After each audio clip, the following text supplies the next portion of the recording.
ரேகா நேரா வீட்டுக்குள்ள வராங்க. வந்த ரேகாவை பார்த்ததும் மீனாவுக்கு எதிர்ச்சியா இருக்கு. நீங்களா? நீங்க எங்க இங்க அப்படின்னு சொல்லிட்டு எங்க அதிர்ச்சியோட பார்த்துட்டு கேட்குறாங்க. நீங்க எங்க இங்கன்னு அங்க ரேகாவுமே மீனாவை பார்த்து கேட்க, எங்க வீடு தாங்க அப்படின்னு சொல்லும்போது, வாமா உள்ள வா அப்படின்னு விஜயாவும் கூப்பிடுறாங்க. விஜயாவும் கூப்பிட்டதும் நீங்க எங்க ஆண்டிங்க அப்படின்னு சொல்லி கேட்கும்போது, அப்பதான் இங்க ரேகாவுக்கே புரியுது விஜயோடைய மருமக தான் மீனான்ற விஷயமும் தெரிய வருது. விஜயாவும் இங்க என்னன்னே தெரியாம ரேகா உள்ள கூப்பிடுறாங்க. எங்கம்மா நீ மட்டும் வந்திருக்க, உங்க அம்மா வரலையான்னு சொல்லி கேட்க, ரேகா ஒன்றுமே புரியாமல் திகச்சு போய் நிற்கிறாங்க. இல்லை ஆண்டி, அம்மா இன்னும் வரல அப்படின்னு சொல்லிட்டு பார்த்துட்டே இருக்காங்க. அந்த நேரத்தில் எங்கள் ரேகா வந்துட்டு எங்கள் விஜயாவை பார்த்துட்டு, ஆண்டி இது உங்கள் வீடு தானா அப்படின்னு சொல்லி கேட்க, அப்போ எங்கள் வீடுனே தெரியாமல் தான் நீங்கள் வந்தியம்மான்னு சொல்லிட்டு இங்கே பேசிக்கிட்டு இருக்காங்க விஜயா. அண்ணாமலை முத்துன்னு எல்லாருமே வெளியே வராங்க.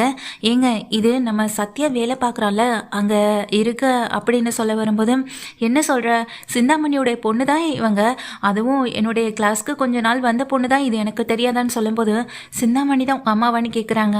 ஆமாங்க அப்படின்னு சொல்லும்போது, அப்போது அன்னைக்கு அப்படின்னு மீனாவும் திகச்சு போயிட்டு ரேகாவை பார்க்க, ஆமாங்க அம்மா கிட்ட நான் கேட்டுக்கிட்டேன், அம்மா பண்ணுற சில விஷயங்கள் எனக்கு பிடிக்காது, இல்லைன்னா அவங்க கிட்ட பேச மாட்டேன்னு சொன்னேன், அதனால தாங்க அந்த ஆர்டரை அவங்க வேண்டான்னு சொல்லி கேன்சல் பண்ணிட்டாங்கன்னு சொல்ல, ஓ ரொம்ப தேங்க்ஸுங்க அப்படின்ற மாதிரி மீனா பார்த்துட்டே நிற்கிறாங்க. ஒருவேளை போட்டியில் அம்மா கலந்துட்டு இருந்தாலும் கண்டிப்பாக நான் ஜெயிச்சிருந்திருப்பேன்னு சொல்லும்போது, உங்களுடைய திறமைக்கு கண்டிப்பாக அந்த கடை கிடச்சிருக்கும், அந்த நினைப்பு எனக்கு அந்த எண்ணம் இருக்குது, ஆனால் அம்மா அதுக்கு முன்னாடியே இந்த மேனேஜரை மிரட்டி தனக்கு தான் இந்த கடை கிடைக்கணும்னு ஆட்களை விட்டு மிரட்ட சொல்லியிருக்காங்க, அதனால தான் நான் அப்படி பண்ணேன் அப்படின்னு சொல்லும்போது, அம்மா நேர்மையாக இந்த விஷயத்தில் நடந்துக்கணும்னு நினச்சிருந்தாங்கன்னா அன்னைக்கு போட்டிக்கு நானும் அம்மாவை ரெடி பண்ண சொல்லியிருந்திருப்பேன், ஆனால் அம்மா நேர்மையாக அந்த விஷயத்தில் இருக்கலைன்னு சொல்லும்போது, என்னமேனா என்ன சொல்கிறாங்க இவங்கன்னு சொல்லி கேட்குறாங்க. ஆமாங்க, அந்த மேனேஜர் கூட அந்த 275 வீடுகளுக்கு பூ கொடுக்கறதுக்கு எனக்கும் சிந்தாமணிக்கு கூட டெஸ்ட் வச்சுருந்தாங்கல்ல, அது எனக்கு கிடைக்கக்கூடாதுன்றதுக்காக அந்த மேனேஜரை மிரட்டணும்னு நினச்சிருக்காங்க, கடைசியில் இவங்க தான் அதை தடுத்து நிறுத்திருக்காங்கன்னு சொல்ல, பரவாயில்லையே உங்கள் அம்மா மாதிரி இல்லையே அப்படின்னு சொல்லும்போது, எங்கள் அம்மா மாதிரியும் கிடையாது, எங்கள் அப்பா மாதிரியும் கிடையாது, நேர்மையாக நியாயமாக செயல்படக்கூடியவன் சொல்ல, பரவாயில்ல உனக்கு இருக்க நல்ல குணத்தை பார்க்கும்போது எனக்கே சந்தோஷமாக தான் இருக்குது, ஆனால் உங்கள் அம்மா கிட்ட மட்டும் நிறைய கெட்ட விஷயங்கள் இருந்துக்கிட்டே இருக்குது அப்படின்னு சொல்ல, உங்கள் அம்ா என்னெல்லாம் எங்கள் மீனாவுக்கு பண்ணியிருக்காங்க தெரியுமா, எங்கள் மீனாவுடைய வண்டியை திருடி இங்கே ஏதோ ஒரு நாட்டுக்கு கடத்துனது மட்டும் இல்லாமல் இன்னொரு பக்கம் இங்கே இவங்க அம்மாவுடைய பூக்கடை எடுத்ததுலேருந்து நிறைய விஷயங்களை உங்கள் அம்மா மீனாவுக்கு எதிராகவும் மீனா குடும்பத்துக்கு எதிராகவும் பண்ணியிருந்திருக்காங்கன்னு சொல்ல, அம்மாவுக்கு ஏன் இவங்க மேலே இவ்வளோ கோவம்னு சொல்லிட்டு இங்கே ரேகா கேட்குறாங்க. வேற என்ன, தொழில் போட்டி தான், தொழில் போட்டியால் தான் இதெல்லாம் பண்ணியிருக்காங்கன்னு சொல்லும்போது, ரேகா என்ன பண்ணுறதுனே பேசாமல் திகச்சு போய் நிற்க, நீ வாமா வந்து உட்காருமான்னு சொல்லிட்டு விஜயா கூட்டிகிட்டு போய் உட்கார வைக்கிறாங்க. நம்மளே வந்து உட்காந்துருக்காங்க. நீ எங்கம்மா இங்கே, விஜயா கிட்ட விஜயாவை பார்த்துட்டு போகலான்னு வந்தியா என்ன அப்படின்னு சொல்லி கேட்க, மீனா டீ கொண்டு வந்து கொடுக்க அதை குடிச்சிட்டே உட்காந்துருக்க ரேகா. இல்லை அங்கிள், அது வந்துன்னு சொல்லிட்டு இருக்கும்போதே ஃபோன் கால் வருது. என்னம்மா, நான் சொன்ன வீட்டுக்கு இடத்துக்கு நீ போயிட்டே இல்லையா அப்படின்னு சிந்தாமணி கேட்க, சிந்தாமணி இல்லைம்மா அப்படின்னு சொல்லிட்டு சிந்தாமணி கிட்ட ரேகா எதுவுமே பேச முடியாமல் உட்காந்துருக்காங்க. சிந்தாமணி கேட்குறாங்க, என்னம்மா எனக்கு முன்னாடியே கிளம்பிட, நீ சொன்ன நான் அந்த வீட்டுக்கே வந்துட்டேன், நீ என்னன்னா இந்த வீட்டு பக்கம் வரவே இல்லைன்னு சொல்ல, அம்மா நான் அந்த வீட்டில் தானே இருக்கேன் அப்படின்னு சொல்கிறாங்க. என்னம்மா பேசிக்கிட்டு இருக்கேன், நான் சொன்ன வீடு எது, நான் சொன்ன அட்ரஸ்க்கு நீ வந்துட்டியா இல்லையா, இரு ஒரு நிமிஷம் அவங்ககிட்ட சொல்லி அட்ரஸ் கொடுக்க சொல்கிறேன் அப்படின்னு சொல்லிட்டு அட்ரஸ் அனுப்ப சொல்கிறாங்க. அட்ரஸ் அனுப்பினே பார்த்ததுக்கு பிறகு தான் தெரியுது அந்த வீடு இல்லைன்றதே. இப்போ தான் அவங்க ரேகாவுக்கே தெரிய வருது. ரேகா வந்திருக்க வீடு வேறு, அங்கே சிந்தாமணி சொன்ன வீடு வேறு. ஆனால் ரேகா மாற்றி வந்ததுக்கு காரணம், ரேகாவுடைய ஆள் வந்துட்டு ரேகாவுடைய பிறந்த நாள் அன்னைக்கு கிஃப்ட்டுன்னு சொல்லிட்டு ஒன்று ரெடி பண்ணி வச்சிருக்க செஞ்சுருப்பாங்க இங்கே சிந்தாமணி. அதாவது ஒரு பெரிய பங்களா வீட்டை தான் இந்த நம்ம பொண்ணுக்கு வந்துட்டு ப்ரைஸாக கொடுக்கணும், பரிசே அது அவளுக்கு தான், அதை வந்துட்டு அவள் பார்த்து சந்தோஷப்படணும், அதுக்காக தான் இதை ரெடி பண்ணுறேன்னு சொல்லிட்டு ஒரு பத்திரத்தை ரெடி பண்ணி வச்சுருந்துருப்பாங்க. இதை தான் அவளுக்கு கொடுக்க போகிறோன்ற மாதிரி ரெடி பண்ணியிருந்திருப்பாங்க. ஆனால் அவங்க ஆளே என்ன பண்ணியிருப்பாங்க, பத்திரத்தை வந்துட்டு தவறுதெல்லாம் மாற்றி வச்சுருவாங்க.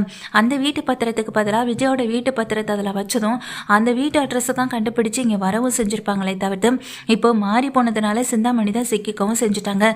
சிந்தாமணிக்கு கடைசி வரைக்கும் பத்திரம் மாறின விஷயம் தெரியவே இல்லை. இங்கே உடனே ஆளை கூப்பிடுறாங்க.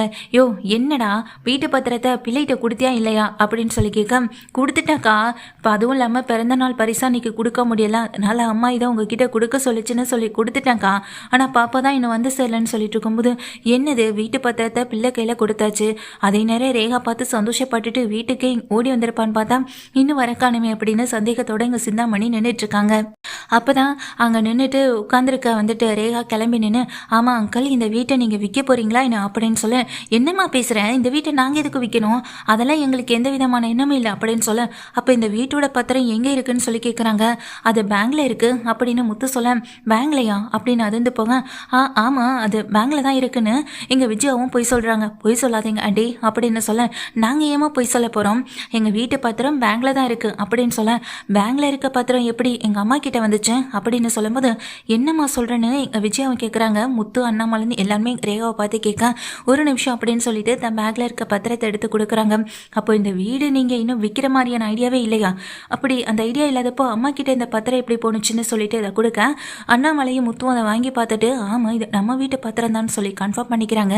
விஜயாவும் மனோஜும் திருட்டு மொழி முழிச்சிட்டு நிற்கிறத பார்த்த முத்துவுக்கும் அண்ணாமலைக்கும் பயங்கர சந்தேகம் வந்துடுது.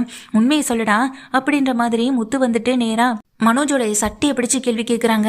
இல்லை அது வந்துன்னு சொல்ல, அன்னைக்கு அந்த ஆள் வந்து வீட்டில் சொல்லிட்டு போன மாதிரி ஏதாவது இடக்க மடக்க ஏதாவது செஞ்சு வச்சிட்டிங்களான்னு சொல்லி கேட்க, இல்லைங்க எங்களை மன்னிச்சிருங்க அப்படின்னு அழுதுகிட்டே இங்கே விஜயா விஷயத்த சொல்கிறாங்க. அப்போது அப்பா சைனு அது மனோஜ் தான் அப்படின்ற மாதிரி சொல்ல, என்கிட்ட ஃப்ராடுன்னு சொல்லிட்டு அடிக்கவும் செய்கிறாங்க. முத்து கொஞ்சம் அமைதியாக இருடா அப்படின்னு சொல்லிட்டு இருக்கும்போது, ஆமாம் இந்த வீட்டு பத்திரம் எப்படிமா உன் கைக்கு வந்துச்சுன்னு சொல்லி கேட்க, அதுவும் ஃபினான்சியர்கிட்ட கொடுத்த பத்திரம் உன் கையில் எப்படிமா வந்துச்சு அப்படின்னு கேட்குறாங்க. அங்கிள் நீங்கள் எங்கள் அம்மாவை பற்றி ரொம்ப சாதாரணமாக நினச்சிட்டு இருக்கீங்க, இது மாதிரி எத்தனை வீட்டை அவங்க எழுதி வாங்கியிருக்காங்கன்னு எனக்கு தான் தெரியும் அப்படின்னு சொல்ல, என்னம்மா சொல்கிறேன்னு அண்ணாமலையும் விஜயாவும் அதிர்ந்து போய் நிற்கிறாங்க. முத்துவும் மீனாவும் வாயை பிறந்த மாதிரி நிற்கிறாங்க. அப்போ தான் எங்கள் ரேகாவே விஷயத்த சொல்கிறாங்க. என்னுடைய பர்த்டேவுக்காக எனக்கு ஒரு வீட்டை எங்கள் அம்மா கொடுக்குறேன்னு சொன்னாங்க.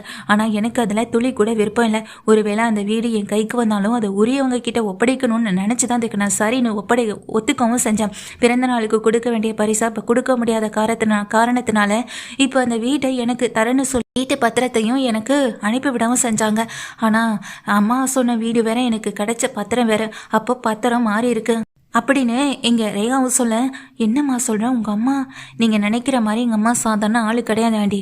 ஒருவேளை அம்மாவுக்கு இந்த வீட்டை எடுத்துக்கணும்னு ஆசை இருந்திருந்திருக்கலாம். அந்த ஃபினான்சியரை அம்மாவே ஏற்பாடு பண்ணி வீட்டு பத்திரத்தை வாங்கியிருந்திருக்கலாம். என்ன வேணாலும் நடந்திருந்திருக்கலாம். ஆனால் அந்த வீட்டு பத்திரம் எங்கள் அம்மா கிட்டேருந்து தான் எனக்கு கிடச்சிருக்கு. எங்கள் அம்மா கூடவே ஒருத்தர் சுற்றிட்டு இருப்பானே, அவன் தான் இங்கே தவறுதெல்லாம் வீட்டு பத்திரத்தை மாற்றி வச்சுருந்துருக்கணும். அதனால தான் கிடச்சிருக்கு. இப்போ கூட அம்மா எனக்கு கிஃப்ட் பண்ணணும் அப்படின்றதுக்காக அந்த வீட்டுக்கிட்ட தான் நின்றுட்டு இருந்திருக்காங்க. இப்போவே எனக்கு கால் பண்ணி கூப்பிட்டதே அம்மா தான். இப்போதான் எனக்கு விஷயமே தெரியுது அப்படின்னு அங்கே ரேகாவும் சொல்கிறாங்க.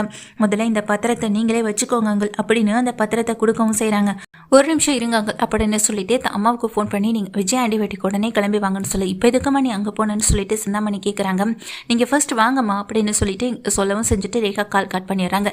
வீட்டில் அத்தனை பேரும் கோவத்தோடு இங்கே முறைச்சி பார்த்தபடி நின்றுட்டு இருக்காங்க. இங்கே உள்ளே வர இங்கே சிந்தாமணி, மாஸ்டர் என்ன மாஸ்டர், என் பொண்ணு நீங்கள் தான் இங்கே கூப்பிட்டீங்களா என்ன?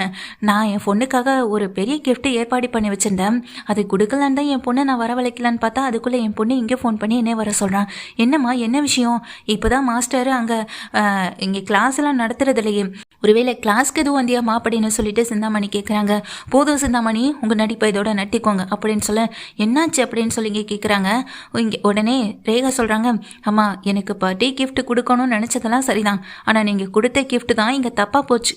ஆனால் இந்த குடும்பத்துக்கு இப்போ ஒரு பெரிய நல்லதே நடந்திருக்கு அப்படின்னு சொல்ல, என்னம்மா என்ன சொல்கிறேன்னு சொல்லி கேட்க, இங்கே உடனே அண்ணாமலை அந்த கையில் இருக்க பத்திரத்தை தூக்கி சிந்தாமணிக்கிட்ட காட்டுறாங்க. சிந்தாமணி அப்படியே வாயடிச்சு போய் நிற்கிறாங்க.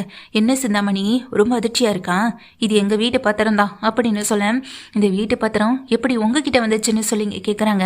அது வந்து அப்படின்னு தயக்கத்தோடு நிற்கிறேன். சிந்தாமணி விஷயத்த சொல்ல வரும்போதே, உங்கள் பொண்ணு உங்களை பற்றி எல்லாத்தையும் எங்கள் வீட்டில் இருக்க எல்லார்கிட்டையும் சொல்லிட்டான், இதுக்கப்புறம் மறைக்கிறதுக்கு எதுவுமே இல்லை அப்படின்னு சொல்லிட்டு இருக்கும்போதே சிந்தாமணி சொல்கிறாங்க, மாஸ்டர் தப்பாக எல்லாம் எதுவும் நினச்சிக்காதீங்க மாஸ்டர்னு சொல்ல, அப்போதான் அதான் முழு பூசணிக்காய்வா சோத்துல மறைச்சது எல்லாமே தெரிய வந்துடுச்சு, இதுக்கப்புறமும் எதுக்காக மறைக்கிறீங்க அப்படின்னு அங்கே நின்றுட்டு இருக்க மீனாவும் சொல்ல, இப்போ தானே தெரியுது, அப்போ இந்த வீட்டுக்காக தான் எங்கள் அத்தை பின்னாடி சுற்றி வந்திருக்கீங்க அப்படின்னு மீனாவும் சொல்ல, கரெக்டு மீனா, வழியக்க வந்து உதவி செய்யும் போதே நாம் அன்னைக்கு உஷாராக இருந்துக்கணும்னு சொல்லினோம். ஆனால் அம்மாவும் மனோஜும் சேர்ந்து செஞ்ச தப்பு இன்னைக்கு எவ்வளோ பெருசுக்கு வந்து நிற்கிதப்பானு. நல்ல வேளை இந்த பொண்ணு கையில் மட்டும் பத்திரம் கிடைக்காம போயிருந்துச்சுன்னா நம்ம நிலைமை யோசிச்சுப்பாரு, இந்நேரம் நம்ம எல்லாரும் நடு தெருவில் நிற்க வேண்டியதாக இருந்திருக்கும் அப்படின்னு முத்து சொல்கிறாங்க மீனா கிட்ட. ஆமாங்க, நீங்கள் சொல்கிற சொல்கிறதும் சரிதான். நம்ம செஞ்ச நல்லது ஏதோ ஒரு வகையில் நமக்கு திருப்பி வரும்னு சொல்லுவாங்க. நீங்கள் செய்கிற பாவம் இல்லை உங்கள் பொண்ணுக்கு போகாமல் இருந்தால் சரி அப்படின்ற மாதிரி மீனாவும் சொல்லிட்டு இருக்கும் போதே ரேகா சொல்கிறாங்க, நிச்சயமாக அப்படி ஏதாவது நடந்துடக்கூடாது, அதுக்கு தான் நான் எங்கள் அப்பா கூடவே இருக்கேன்னு எங்கள் சிந்தாமணியை பார்த்துட்டு ரேகாவும் சொல்ல, உங்களை எனக்கு மம்மின்னு சொல்லிக்கவே அசிங்கமாக இருக்குது, இனிமேல் என்னை தேடி எப்போதுமே வந்துடாதீங்கன்னு சொல்லிட்டு ரேகா கோவத்தோட திட்டிட்டு அந்த இடத்த விட்டு நகர்ந்து போக, இன்னும் இங்கே எதுக்கு நின்றுட்டு இருக்க சிந்தாமணி, வீட்டை விட்டு வெளியே போ அப்படின்னு சொல்ல சிந்தாமணி அப்படியே வாயடைச்சு நிற்கிறாங்க. இந்த வீட்டு பத்திரத்தை அந்த ஆளுகிட்டேருந்து நீ வாங்கினதெல்லாம் சரிதான், இந்த வீட்டு பத்திரம் இப்போ எங்ககிட்டே இருக்கட்டும், அந்த ஆளுகிட்ட நாங்கள் எப்படி பணத்தை ஒப்படைக்கிறதுன்னு அதை நாங்கள் பார்த்துக்குறோம், திரும்பவும் இந்த பத்திரத்தை கொண்டு போய் பேங்கில் அடகு வச்சு மொத்த பணத்தையும் அந்த ஆளுகிட்ட எங்களுக்கு கொடுக்க முடியும், நாங்கள் அதை அப்படியே செஞ்சுட்டு போகிறோம், பேங்கில் கட்ட வேண்டிய பணத்தை நாங்கள் பொறுமையாக கட்டிக்குவோம் அப்படின்னு இங்கே விஜயாவும் சொல்கிறாங்க. கழுத்தை பிடிச்சி சிந்தாமணியை வெளியே தள்ளவும் செய்கிறாங்க. சிந்தாமணி ரொம்ப அவமானப்பட்டு வெளியே போய் நிற்கவும் செய்கிறாங்க. மொத்தத்தில் தன் பொண்ணு மூலமாகவே மொத்தத்தையும் இழந்து நிற்கிறாங்க இங்கே சிந்தாமணியும்.